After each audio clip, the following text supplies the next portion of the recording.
My name is Elizabeth Lawson. I am 29 years old, and I live in the city. The crystal glasses on the dining table sparkled under the chandelier, but the mood in the room was pitch black. I sat there, hands folded tightly in my lap, while my family tore me apart piece by piece.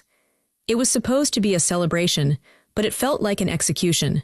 My father called me embarrassing. My mother nodded in agreement, sipping her expensive wine. My brother, Marcus, laughed and mocked my little career. I took it all in silence, just like I always did. Then came the final blow. My father pointed a finger at me across the roast turkey. His face was red with impatience. "Pack your bags, Elizabeth," he said loud enough to make the silverware shake. "This is the last Christmas you are invited to until you get your life together. We are done dealing with a failure." The room went silent. They expected tears. They expected me to beg for another chance. But I didn't feel sad anymore. I felt a cold, hard clarity. I stood up slowly. I didn't scream. I just picked up my purse. "Merry Christmas," I said. I walked out the front door into the snow. They thought they were cutting off a dead limb. They had no idea they had just declared war on their landlord. My father told me to leave his house, but he forgot one very important thing. I own the building his law firm rents, and I was about to remind him exactly who I am. But before I tell you how everything flipped, like and subscribe, drop a comment. Where are you watching from? My name is Elizabeth Lawson. I am 29 years old. I drove away from my parents' house with the heater blasting. My hands were shaking on the steering wheel, but my eyes were dry. You might think I was shaking from sadness, but I wasn't. It was adrenaline. It was the physical reaction to 29 years of holding my breath. To understand why walking out of that Christmas dinner was so significant, you have to understand the 29 years that came before it. You have to understand what it is like to grow up in a house where love is a limited resource, and it has already been allocated to someone else.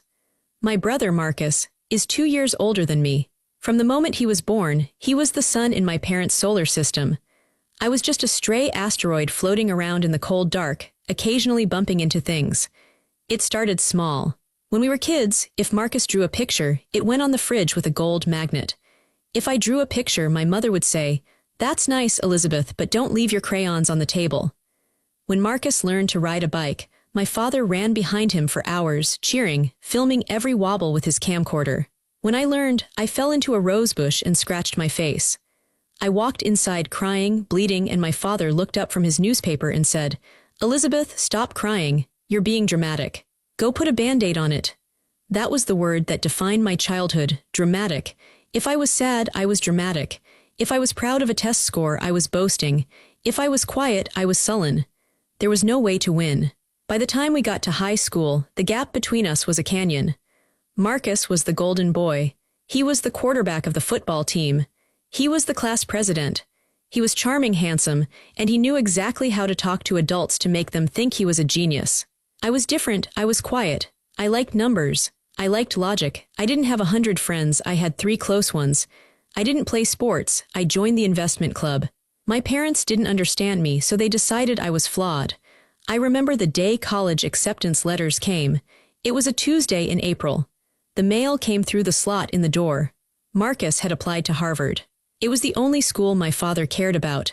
It was his alma mater. The legacy had to continue. I picked up the big envelope for Marcus.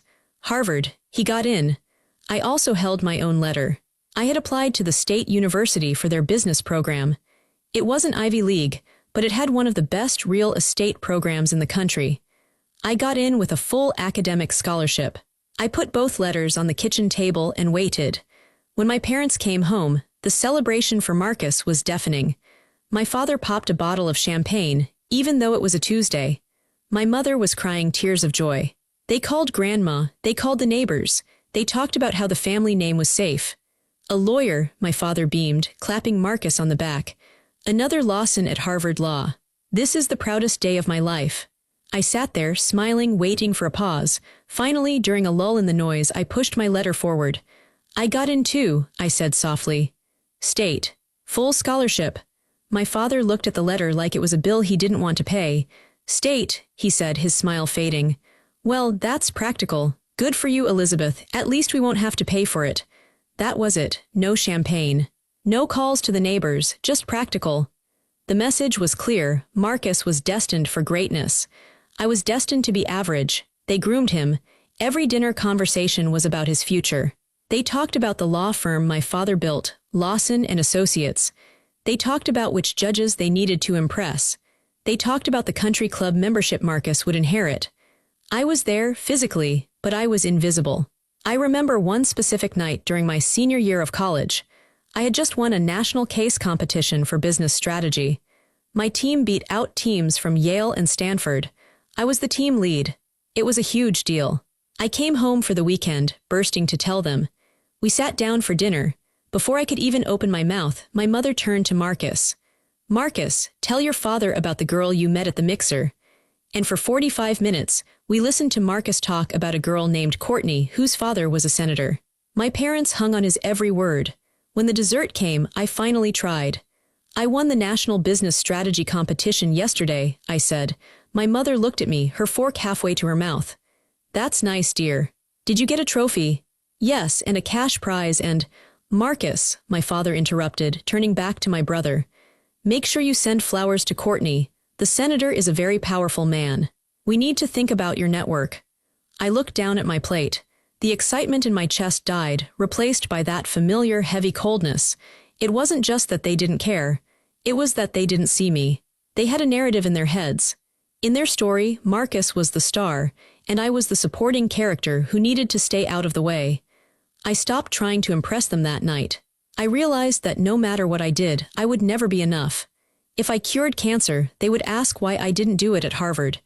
If I became president, they would critique my outfit at the inauguration. So I made a choice. A quiet, dangerous choice. I decided to stop sharing my life with them. If they thought I was small, I would let them think I was small. If they thought I was struggling, I would let them think I was struggling. I would build my life in the shadows where they couldn't criticize it. I graduated top of my class. They didn't come to the ceremony because Marcus had a minor rowing accident and hurt his wrist. They stayed with him. I walked across the stage alone. I started working immediately. I didn't take the safe, low-level jobs they suggested.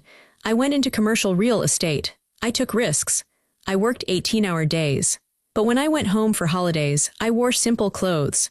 I drove a used Honda Civic I kept specifically for visiting them. I told them I was a consultant and kept the details vague. They nodded with pity. It's a tough market, my father would say, slipping me $100 bill like I was a teenager. Don't worry, Elizabeth. Maybe you'll meet a nice lawyer soon who can take care of you.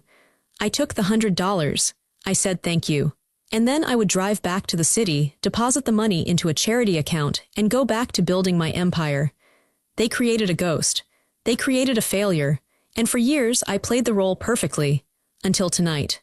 Tonight, the ghost decided to speak. To understand why my family couldn't see my success, you have to understand their definition of the word. For the Lawsons, success wasn't about money. Well, it was, but it had to be the right kind of money. Old money, prestige money. Success meant a Juris Doctor degree on the wall. It meant being a partner at a firm. It meant wearing suits that cost more than most people's cars and drinking scotch that tasted like smoke and leather. It meant belonging to the Oakwood Country Club and playing golf with judges on Saturday mornings. If you didn't fit that mold, you didn't matter. My father, Richard Lawson, was a man obsessed with image. He built his law firm, Lawson and Associates, from the ground up. He was a shark in the courtroom and a snob in the living room. He believed that the world was divided into two groups, the people who made the rules and the people who followed them. He raised Marcus to be a rule maker. He raised me to be, well, he didn't really raise me to be anything. He just expected me to find a husband who was a rule maker. The hierarchy in our family was rigid. It was set in stone. Tier 1, the patriarch, my father, the source of all money and approval. Tier 2, the heir, Marcus, the future of the firm, the golden son. Tier 3, the wife, my mother. Her job was to look beautiful, host parties, and agree with my father. Tier 4, the disappointment, me. This hierarchy was reinforced at every single family gathering. It wasn't subtle, it was brutal. Let me tell you about Thanksgiving, just a month before the Christmas blowout. I arrived at the house wearing a simple gray sweater and jeans. I parked my old Honda in the driveway, behind Marcus's brand new Porsche. The contrast was intentional on my part, but to them it was just proof of my failure. I walked into the kitchen. My mother was arranging flowers. She didn't look up. "Elizabeth, you're late," she said. "I'm 5 minutes early, Mom." "Well, the caterers are already here. Can you stay out of their way? Go set the table." I went to the dining room. Marcus was there, pouring himself a drink. He was wearing a suit, of course. He always wore a suit, even on weekends. He looked me up and down and smirked. "Hey, Liz, still driving that piece of junk?" "It gets me from point A to point B," I said, picking up a stack of napkins. "Dad was saying he's worried the bumper might fall off in the driveway. Bad for property values," Marcus laughed. He took a sip of his drink. "So, what is it you do again?" "Consulting." He made air quotes around the word. "It's going well," I said, keeping my voice even. "Business is steady." "Steady," he scoffed. "That's code for I'm barely making rent, isn't it? Look, Liz, if you need a loan, just ask." "It's pathetic watching you pretend you're doing okay." "I'm fine, Marcus." "Sure, whatever you say." Dinner was worse. My father sat at the head of the table. Marcus sat to his right, my mother to his left. I was placed at the end, next to the kitchen door. The conversation revolved entirely around the firm. "We landed the Henderson account," my father announced, slicing the turkey. Marcus did the heavy lifting on the brief. "Brilliant work, son." "It was nothing," Marcus said, feigning modesty. "Just applied the precedents you taught me, Dad." "Nonsense, you have the instinct. That's something you can't teach. You either have it or you don't." My father's eyes flickered to me for a second when he said you don't. "So, Elizabeth," my mother chirped, trying to do her duty of including me. "Are you seeing anyone?" "I saw the Miller boy is single again. He's a dermatologist." "No, Mom, I'm focusing on my career." My father let out a loud, dismissive snort. "Career," he muttered. "Elizabeth, shuffling papers for a few small businesses isn't a career. It's a hobby. A career builds a legacy. A career commands respect." "My work is important to me," I said, tightening my grip on my fork. "But is it important to anyone else?" he asked. It was a cruel question. "Does anyone know your name, Elizabeth? If you stopped working tomorrow, would the city notice?" I bit my tongue. Yes, I wanted to scream. The city would notice because I own 3 city blocks. The city would notice because I just approved the zoning for the new hospital wing. The city would notice because I employ 400 people. But I said nothing. "I just want you to be realistic," my father continued, pouring more wine. "You're nearly 30. You're living in a tiny apartment. You're driving a dangerous car. You have no husband. You have no prospects. We worry about you. It's embarrassing for us to have to explain your situation to our friends." "Embarrassing?" I repeated. "Yes, people ask what you're doing, and we have to change the subject. Marcus is making partner next year. That's a headline. You are a footnote." My mother reached out and patted my hand. It felt condescending, not comforting. "We just want you to be happy, dear, and we know you can't be happy living like that." They truly believed it. They believed I was miserable. They believed I was poor. They believed I was nothing without their approval. To them, I was a liability. I was the one flaw in the perfect Lawson family portrait. They needed me to be the failure. It made Marcus look better. If I was successful, it would confuse them. It would break their worldview. If the quiet, unambitious daughter was actually powerful, then their entire system of judgment was wrong. And Richard Lawson was never wrong. So they kept me in the box. They mocked my clothes, which were high-quality cashmere just without logos. They mocked my silence, which was observation, not stupidity. They mocked my life. I sat there at Thanksgiving, eating dry turkey, listening to them plan their Christmas party. "We need to invite the judges," Marcus said, "and the partners." "Of course," my father said. "It will be a celebration of the firm's best year yet. Lawson and Associates is untouchable." I looked down at my plate and smiled a tiny, secret smile. "Untouchable?" I thought. "Dad, you don't even know who signs your lease." That was the moment I knew the secret couldn't last forever. The pressure was building. Their arrogance was getting too heavy to bear. I left Thanksgiving early. I told them I had a headache. "Probably from the stress of being broke," Marcus whispered as I walked out. I got into my Honda, drove 3 blocks, and pulled into a gas station. I sat there for a moment, breathing. Then, I pulled out my phone and checked my bank balance. Seeing the numbers calmed me down. It wasn't about the money itself. It was about the freedom to walk away, the freedom to know they were wrong. I didn't know then that Christmas would be the end, but looking back, the fuse was already lit. They just didn't hear the hissing sound. After my father told me to pack my bags at Christmas, I didn't go to a friend's house to cry. I didn't go to a cheap motel. I got into my car, the embarrassing Honda Civic, and drove 5 miles to a private garage in the city center. I parked the Honda in its spot, covered it with a tarp, and walked 10 feet to my other car, a silver Aston Martin D11. I tossed my bag into the passenger seat, slid behind the leather wheel, and started the engine. The roar of the motor felt like a conversation the Honda could never have. This was me. This was the real Elizabeth. I drove out of the garage and headed toward the Skyline district. My parents thought I lived in a studio apartment in a rundown neighborhood called the Heights. I did rent an apartment there. It cost me $900 a month. I kept it empty, except for a futon and some thrift store furniture, just in case they ever insisted on visiting. They visited once, 3 years ago. They looked around with disgust, spent 10 minutes sitting on the edge of the futon and left. They never came back. It was the best $900 a month I ever spent. But that wasn't my home. I drove toward the Spire Tower. It is the tallest residential building in the city. I pulled into the private underground entrance. The valet nodded at me, "Good evening, Miss Lawson," and I took the private elevator to the top floor. The penthouse. I walked in, and the lights automatically adjusted to a warm, welcoming glow. My home is 4,000 square feet of glass, steel, and white marble. The floor-to-ceiling windows offer a 360-degree view of the city. I can see everything from here.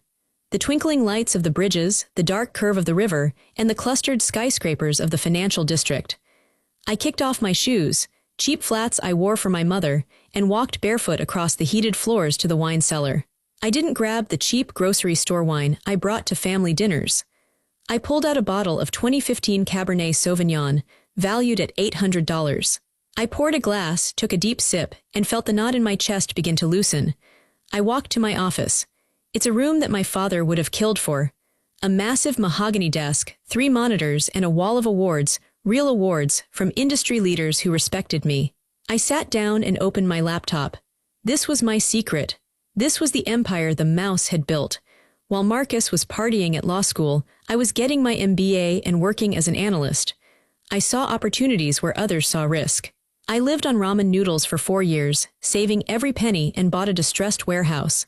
I renovated it, leased it to a tech startup, and sold it for triple the price. I didn't buy shoes. I bought duplexes. I didn't go on vacation. I bought strip malls. I didn't date. I bought apartment complexes. I formed a holding company, Sterling Property Management. To the world, Sterling was a faceless, powerful corporation. To me, it was just a dashboard on my computer. I clicked on the Portfolio Summary tab. Total assets under management, $340 million. Properties owned, 47. Commercial occupancy rate, 98%. I scrolled through the list of properties. I own the retail center on 5th Street. I own the logistics hub near the airport. I own the luxury condos on the waterfront. But there was one property that mattered more than all the others combined. Asset number 12, the Sterling Center. It was a 20-story Class A office building in the heart of the legal district. It was prestigious. It was expensive. It was the kind of address that screamed power. I bought it 5 years ago. It was a hostile takeover of a failing REIT. I snatched it up quietly. And the anchor tenant, occupying the top 3 floors, Lawson and Associates. My father's firm. When I bought the building, I saw his name on the rent roll. I remember freezing. I almost sold the building immediately. But then I thought, no, this is business. I instructed my property managers to never reveal the name of the owner. They were told to handle everything through the corporate entity Sterling Property Management. All emails, all notices, all lease negotiations went through my team. My father never asked who owned Sterling. He was too arrogant. He assumed it was some foreign investment group or a conglomerate in New York. He didn't care, as long as the lobby was clean and the elevators worked. For 5 years, I had been his landlord. Every month, he paid rent to the daughter he called a failure. Every time he complained about the air conditioning, he was complaining to me. Every time he walked into that building, he was walking on my floor. I looked at the screen. I clicked on the file for Lawson and Associates. I had protected them. Over the years, when they were late on rent because a client hadn't paid, I told my team to waive the late fees. When they wanted to renovate the conference room without proper permits, I looked the other way. I did it because I still wanted his love. I thought, I'm helping him. I'm a good daughter, even if he doesn't know it. But tonight changed everything. Pack your bags, this is the last Christmas you're invited to. The words echoed in the empty penthouse. I took another sip of wine. The sadness was gone. It was replaced by the cold, hard logic of a businesswoman who had just been insulted by a tenant. My father loved rules. Fine, let's look at the rules. I opened the folder labeled Lease Violations, Lawson and Associates. It was full. Most landlords don't keep a detailed dossier of every mistake their tenants make. They just want the rent check. But I am meticulous. I keep records of everything. And Lawson and Associates were terrible tenants. They were arrogant. They treated the building staff like servants. They ignored policies because they thought they were too important to follow them. I scrolled through the list of documented violations stored in the digital file. Violation 1. Unauthorized use of common areas. My father liked to smoke cigars. The building is 100% smoke-free. He did it anyway. He would stand on the 20th floor balcony, a common area, and smoke his Cuban cigars. Security had asked him to stop 5 times. He told the security guard, "Do you know who I am? I pay your salary." Status, warning issued, ignored. Violation 2, noise complaints. Marcus often stayed late. He liked to blast music while he worked, or host client celebrations that turned into frat parties in the boardroom. The accounting firm on the floor below had filed 12 formal complaints in the last year. Status, fines issued. Unpaid. Violation 3, unauthorized alterations. They had knocked down a structural wall to make Marcus's office bigger without getting approval from the building engineer. It was a safety hazard. Status, pending legal action. Violation 4, late payments. This was the one my father would deny until his dying breath, but the records didn't lie. They were consistently late. Not by much, maybe 5 or 10 days, but in commercial real estate, that's a breach. I had always waived the penalty. I looked at the list. Any one of these was grounds for a warning. All of them together. It was a clear breach of contract. I sat back in my chair. The city lights reflected in the glass of the window. If this were any other tenant, I would have evicted them 2 years ago. I kept them because of blood. I kept them because I was weak. But I wasn't weak anymore. My father had made it clear. I was not family. I was a stranger. He had kicked me out of his home. So why should he stay in mine? I wasn't doing this out of spite. That's what I told myself. This wasn't a tantrum. This was business. He was a bad tenant. He was a liability to the building. And he had just severed the personal relationship that was protecting him. I opened a new document. I didn't need a lawyer to draft this. I knew the lease better than anyone. I wrote it. To Richard Lawson, Managing Partner, Lawson and Associates from Sterling Property Management Ray. Notice of lease termination. My fingers flew across the keyboard. The language was standard. Cold, professional. Pursuant to Section 14B of the Commercial Lease Agreement, dated August 12, 2019, the landlord, Sterling Property Management, hereby exercises its right to terminate the lease due to repeated and uncured material breaches. I listed the breaches. The smoking, the noise, the structural damage, the arrears. You are hereby required to vacate the premises known as Suite 2000 Sterling Center within 90 days of this notice. 90 days, that was fast. In the commercial world, moving a law firm in 90 days is a nightmare. They have files, servers, furniture, client meetings. It would be chaos. It would cost them a fortune. I paused at the bottom of the email. Usually these notices are signed by management. I stared at the blinking cursor. Should I tell him? Should I sign my name? No, not yet. I wanted him to panic first. I wanted him to feel the ground shake without knowing what caused the earthquake. I wanted him to realize that he wasn't the king of the world. He was just a renter. I signed it. Sincerely, Sterling Property Management / Office of the CEO. I checked the time. It was 11:45 p.m. on Christmas Eve. My father was probably asleep, full of wine and self-righteousness, dreaming of his perfect legacy. Marcus was probably texting his friends about how he put his little sister in her place. They were comfortable. They were safe. I moved the mouse to the send button. My hand hovered there for a second. I thought about the little girl who just wanted her dad to watch her ride a bike. I thought about the teenager who wanted a good job for her grades. I said a silent goodbye to her. She didn't live here anymore. I clicked send. The email whooshed away. I closed the laptop. I finished my wine. The war had started. And for the first time in my life, I had the bigger guns. I stood up and walked to the window, looking down at the city. Somewhere down there, in the dark, My father's phone pinged with a notification he wouldn't see until morning. "Merry Christmas, Dad." I woke up on Christmas morning to silence. Usually, Christmas morning meant chaos. It meant waking up in my childhood bedroom with the drafty window. It meant listening to my mother yell at my father to get the video camera ready. It meant rushing downstairs to watch Marcus open gifts that cost more than my tuition, while I unwrapped practical things like socks or a calendar. But this morning, there was no yelling. There was no forced smile. I woke up in my king-sized bed with sheets made of Egyptian cotton. The only sound was the hum of the city below and the quiet whir of the heating system. I stretched and looked at the ceiling. For a split second, I felt that old panic, the feeling that I was late, that I had done something wrong, that I was about to be criticized. Then I remembered. I didn't have to go there. I didn't have to sit on the uncomfortable couch. I didn't have to eat dry turkey. I was free. I rolled over and looked at my phone on the nightstand.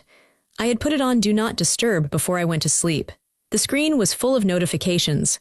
17 missed calls, 22 text messages.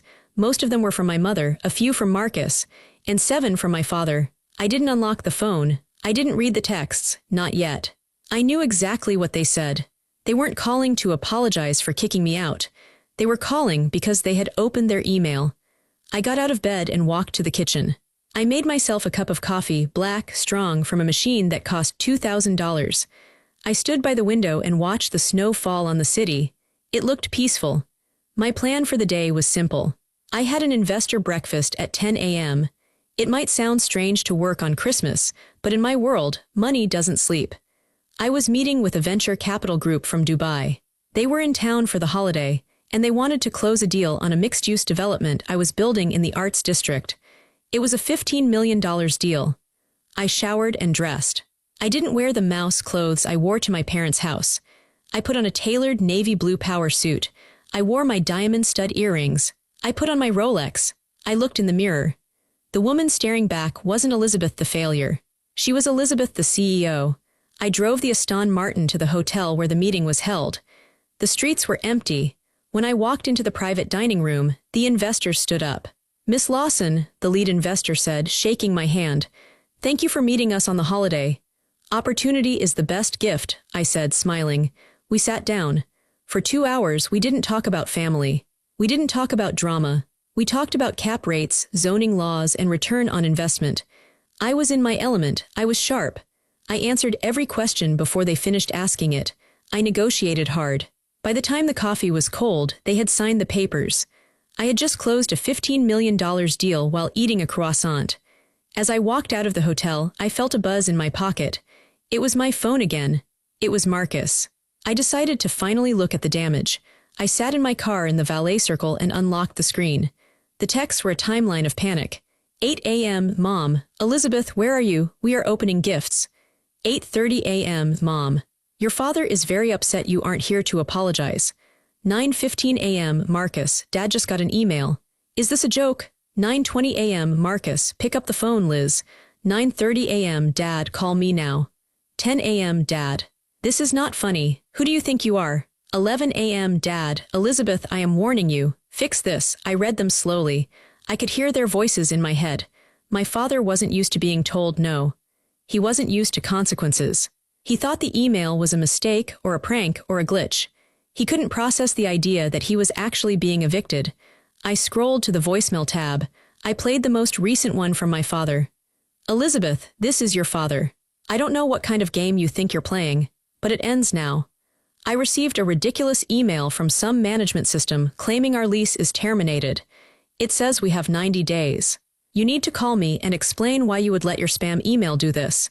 Do you know the stress you are causing your mother? Call me immediately. He still didn't get it. He thought I had sent a spam email. He didn't understand that I was the management. He sounded angry, but underneath the anger, I heard something else. Fear. Lawson and Associates had been in the Sterling Center for 5 years. Their entire brand was built on that location. It was prestigious. It was central.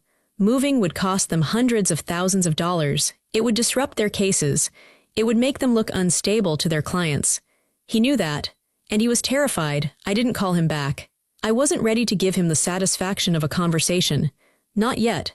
I opened my messaging app and typed a single text to my father. Congratulations on the termination notice. These things happen. Merry Christmas. I hit send. Then I turned off my phone, put the car in gear, and drove to the movies. I bought a large popcorn and watched a comedy alone. I laughed louder than I had in years. The day after Christmas is usually quiet. But for me, it was the day the bomb finally detonated. I was in my office at the Sterling Center, my building, at 8 a.m. My office is on the top floor, the penthouse suite. It's 20 floors above my father's office. I told my assistant Sarah to put all calls from Richard Lawson or Marcus Lawson through to me directly. Are you sure? Sarah asked. She knew the situation. They've called the main line 10 times already. I'm sure, I said. Let them sweat for another hour, then put them through. I spent the morning reviewing the file. I wanted to be prepared. I had the lease agreement printed out on my desk. I had the photos of the smoking violations. I had the logs of the noise complaints. At 9:30 a.m. my desk phone buzzed. Elizabeth, Sarah said. It's him, line 1. I took a deep breath. My heart hammered against my ribs. This was it. The moment I had been training for my whole life. I picked up the receiver. This is Sterling Property Management, Office of the CEO, I said calmly. Elizabeth, my father's voice exploded in my ear. He wasn't yelling, he was roaring. Elizabeth, stop this nonsense right now. Do you have any idea what kind of morning I've had? I've been trying to reach the owners of this building for 24 hours. And now I get put through to you. What are you doing? Are you working as a receptionist now? He thought I was the secretary. He thought I was answering the phone for the boss. Dad, I said, keeping my voice low and steady, I'm not the receptionist. Then why are you answering the phone? Put me through to the CEO. I need to speak to the person in charge. Someone sent a termination notice to my firm, and I am going to sue them for every penny they have. You can't sue the landlord for enforcing the lease, Dad, I said. Enforcing, it's a mistake. We are excellent tenants. Now put me through to your boss. I don't have time to chat with you. I closed my eyes. Even now, even when he was desperate, he was condescending. He couldn't imagine a world where I held the cards. Dad, I said clearly, you are speaking to the boss. There was a pause. What? I said, you are speaking to the boss. I am the CEO of Sterling Property Management. Don't lie to me, Elizabeth. It's pathetic. I'm not lying. Sterling Property Management is my company. I founded it 7 years ago. The Sterling Center is my building. I bought it 5 years ago. The silence on the other end of the line was heavy. It was the sound of a worldview shattering. You own the building, he whispered. Yes, I own the building. I own the parking garage. I own the land. I have been your landlord for 5 years, Dad. Every rent check you signed, it went to me. Every repair request you submitted, my team approved it. That's impossible, he stammered. You're a consultant. You drive a Honda. I drive a Honda when I visit you because you treat me like garbage if I show any success, I said. I didn't want to bruise your ego, but I'm done protecting your ego. Elizabeth, his voice changed. The anger evaporated, replaced by shock. If you own the building, then you can stop this. You can cancel the notice. This is just a misunderstanding, right? A family spat. It's not a spat, I said. It's business. You are a bad tenant, Dad. A bad tenant. I'm your father. And at Christmas dinner, you told me I was an embarrassment. You told me to pack my bags. You kicked me out of your house. That was heat of the moment, he pleaded. We were stressed. Marcus was. Look, we didn't mean it. You meant it, I said. You've meant it for 29 years. You think I'm a failure. You think I'm nothing. So I'm treating this strictly as a business transaction. I reviewed your file. You smoke in the stairwells. Marcus throws parties that disturb other tenants. You are consistently late on rent. You have violated the lease 12 times. Elizabeth, please, he said. He sounded small. Moving the firm. It will kill us. We lose the address. We lose the prestige. It will cost a fortune. You can't do this to family. You already did it to family, I replied. You kicked me out. Now I'm kicking you out. You have 90 days. I suggest you start packing. The elevators are busy in the mornings, so you might want to schedule the movers for the weekend. Wait, he shouted. Let's talk. Come to dinner tonight, anywhere you want, my treat. We can discuss this. I'm busy tonight, I said. I have a life to get together. Isn't that what you told me to do? Elizabeth, goodbye, Dad. If you have questions about the move-out checklist, you can email my assistant. I hung up the phone. I sat there in the silence of my office. My hands were shaking, but not from fear, from release. I had done it. I had finally told him the truth. And he hadn't been proud. He hadn't been impressed. He had been scared. He finally saw me. He didn't see a daughter he could bully. He saw a force of nature he couldn't control. The next 90 days were a slow-motion car crash for my family. In the commercial real estate world, news travels fast. But I kept it professional. I didn't gossip. I didn't brag. I just let the process happen. My father tried to fight it. He hired a lawyer, ironic, since he was a lawyer, to challenge the lease termination. His lawyer sent a threatening letter to Sterling Property Management. I forwarded it to my legal team. My team replied with a 300-page document attaching every single photo, timestamp, and email proving their violations. They dropped the challenge 3 days later. They knew they couldn't win. The evidence was overwhelming. So they had to move. I didn't go down to the 20th floor to watch, but my building manager gave me updates. "They are panicking," he told me. "Mr. Lawson is screaming at the movers. The son, Marcus, is throwing things into boxes. It's a mess." They couldn't find a space in the Sterling Center's class. No other Class A building had a vacancy that large on such short notice. And even if they did, word had gotten out that Lawson and Associates were difficult tenants. They had to settle. They leased a floor in the old textile building on the edge of the city. It was a Class B building. It had drafty windows, slow elevators, and no view. It was a humiliating downgrade. The cost was astronomical. They had to pay for the rush movers. They had to pay to print new stationery, new business cards, new marketing materials with the new address. They had to pay the lease break fees on their equipment. All in, it cost them nearly $400,000. But the real cost was their reputation. 2 of their biggest clients dropped them. One was a bank that didn't like the instability of a firm that got evicted. The other was a tech company that simply said, "If you can't manage your own lease, how can you manage our litigation?" Marcus called me about a month into the process. I picked up the phone. "Are you happy?" he spat. "Are you happy now, you psycho?" "Hello, Marcus," I said calmly. "You ruined Dad's firm," he shouted. "You ruined everything. Do you know how much money we're losing? Do you know how embarrassing this is? I had to explain to Judge Henderson why we're moving to the ghetto." "The textile building is hardly the ghetto, Marcus," I said. "It's an up-and-coming neighborhood. It's a dump. And it's your fault." "It's not my fault," I said. "I didn't smoke cigars in the stairwell. I didn't throw frat parties on a Tuesday. I didn't call my landlord a failure at Christmas dinner." "This is about revenge," he said. "You're just jealous. You've always been jealous because Dad loves me more." "Maybe he does," I said. The words didn't hurt anymore. "But right now, I don't need his love. I need his office space. And you're in it. So please hurry up with the packing." "I hate you," he said like a child. "I know," I said, "but rent is due on the 1st at the new place. Don't be late." I hung up. It was strange. For years, I thought their approval was the oxygen I needed to breathe. I thought if they cut me off, I would die. But watching them flail, watching them face consequences for the first time in their lives, I realized something. They were weak. Their power was an illusion. It was built on bullying and bluster. As soon as someone stood up to them, someone with actual power, they crumbled. I wasn't the victim anymore. I was the architect of my own life. And for the first time, I was also the architect of their 6 months past. The dust had settled. Lawson and Associates was operating out of their cramped new office.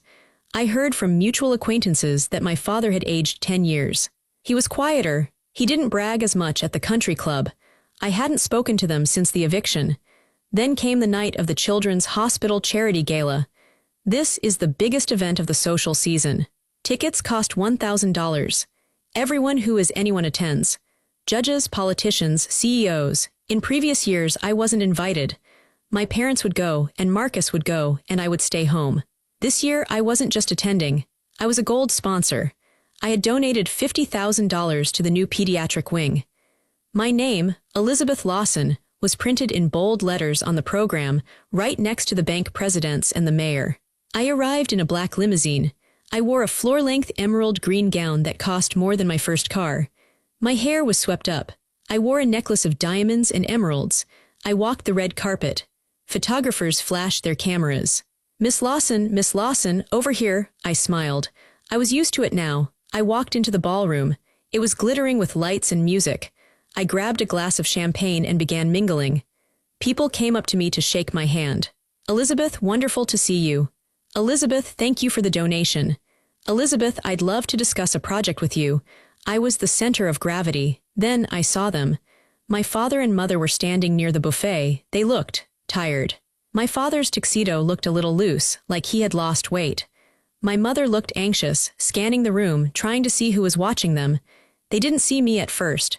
They were looking at the program booklet. I watched as my father opened the page to the list of donors. I saw him freeze. He pointed at the page. My mother looked. Her hand went to her mouth. They stared at the name. Elizabeth Lawson. Then they looked up. They scanned the room, searching. Their eyes locked on me. I didn't look away. I didn't shrink. I raised my glass slightly in a toast. My father said something to my mother. He straightened his tie. He took a deep breath. And then he started walking toward me. The crowd parted for him, but not because he was important. They moved because he looked like a man walking to the gallows. He stopped 3 feet in front of me. Marcus wasn't there, probably too ashamed to show his face. It was just my parents. Elizabeth, my father said. His voice was raspy. Hello, Dad, Mom, I said politely. We saw your name in the program, he said, gesturing vaguely. Gold sponsor, that's a significant contribution. It's a good cause, I said. He looked at me, really looked at me. He looked at the gown, the jewels, the confidence in my posture. He looked at the people around me who were waiting for his turn to end so they could talk to me. He realized in that moment that he had been wrong about everything. He had bet on the wrong child. He had thrown away the diamond and kept the stone. He struggled with the words. I didn't know. You didn't ask, I said simply. I was wrong, he whispered. It was the first time in my life I had heard him admit it. I was wrong about you, about your career, about everything. My mother stepped forward, tears in her eyes. Elizabeth, we miss you, Christmas was. It was a mistake, we were just stressed.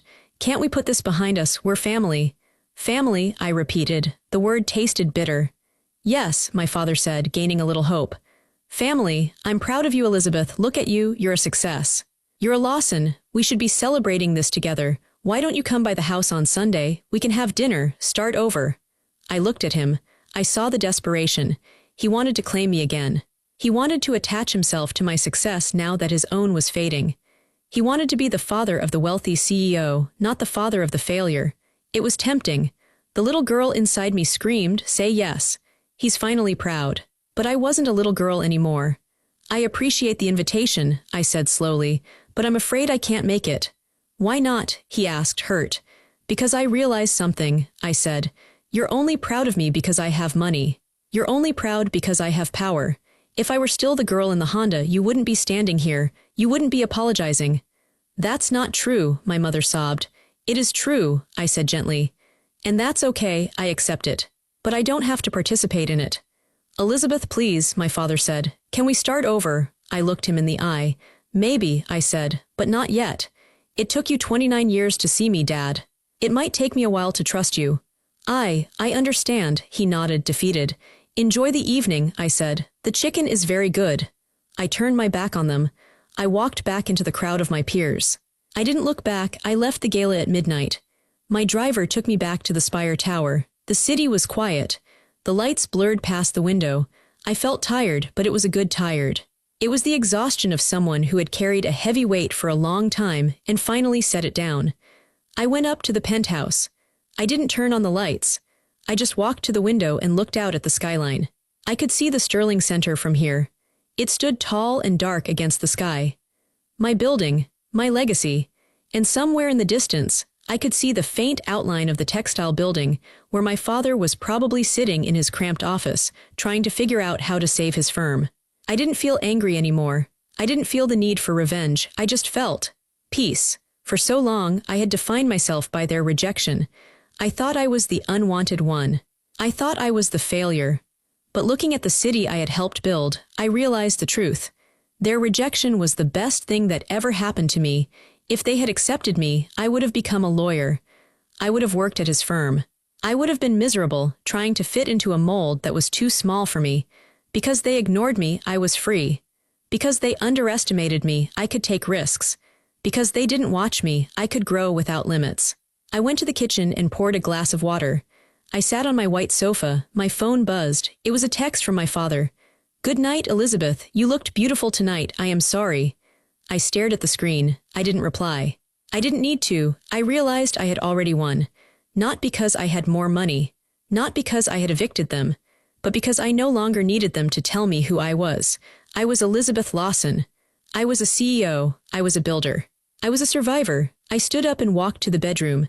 I passed a mirror in the hallway. I stopped and looked at myself. I saw the fine lines around my eyes from working late nights. I saw the set of my jaw, stubborn and strong. I saw the woman who had built an empire from silence. I smiled. They saw a disappointment because that's the story they wanted, I whispered to the empty room. They missed the empire because they never thought to look. I turned off the light. The city outside kept shining, and for the first time in my life, I knew I shone just as bright.